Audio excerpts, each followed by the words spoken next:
that was significant was when I was in high school. I had a cousin, Gary Spinello, who was his name, and he was going to architecture school, and was showing me what he was doing in architecture school, and he was going to uh, a school on Long Island in New York, and New York Tech on Long Island, and I was really intrigued by what he was doing because he was also a builder, but I didn't have any practical experience. So I went from being a caddy on a golf course in high school to being in a carpenter's apprentice with Gary, and that kind of you know, helped me learn how to use tools, and opened my eyes to how things go together, how things are framed. So I learned how to frame walls. I learned how to do drywall. I learned how to do roofing, paint. My mother was always an artist, so she exposed me to a lot of that too.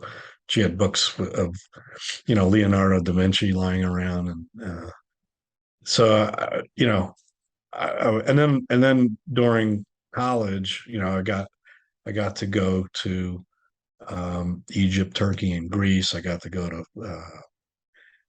to Italy and spend a semester in Italy. So I got exposed to all the classical architecture and the Egyptian pyramids and all that, Egyptian architecture. Got to see all that. Um, Greek architecture, Roman period, so Renaissance. So, I was always exposed. And then when I got to New York City to work, finally, you know, I got exposed to things like the pyramid at the Louvre that was going on, the Rock and Roll Hall of Fame that was being built in Cleveland, um, the projects we were working on in Indonesia and Barcelona. Well, my career has kind of evolved from, being always involved in design. I mean, design sort of the underlying foundation, and having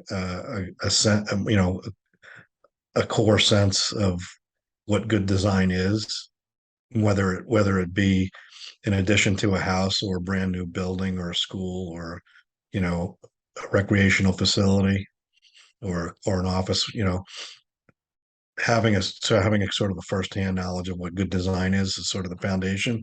And then I've also brought with me a good sense of how to operate a business, guiding influence. Like if I do a concept site plan sketch, that a lot of times, I'll say, okay, here's the concept site plan sketch, and here's what I think the conceptual massing should be, or the general arrangement of spaces. We do a bubble diagram first, and we do a massing model second, and then we kind of see how the client responds to that. And if it's positive, then we just keep developing that.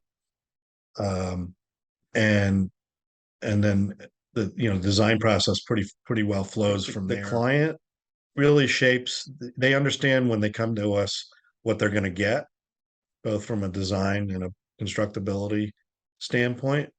So that's why we're always hired and rehired, is that we're reliable, creative, and innovative sometimes when we can be, but we're dependable, and reliable. So, that helps also with our sustainability, you know, having projects that, whether they're lead projects or not, are going to be required to perform better from a carbon footprint or carbon uh, output, or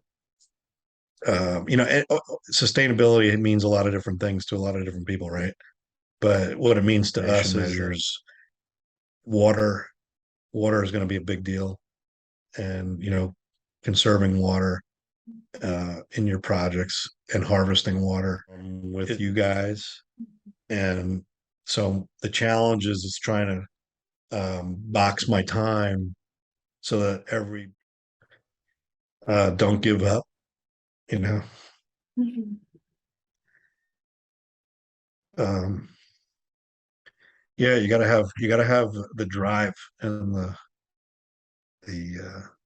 that fire to really stick in this business, to stick it out, because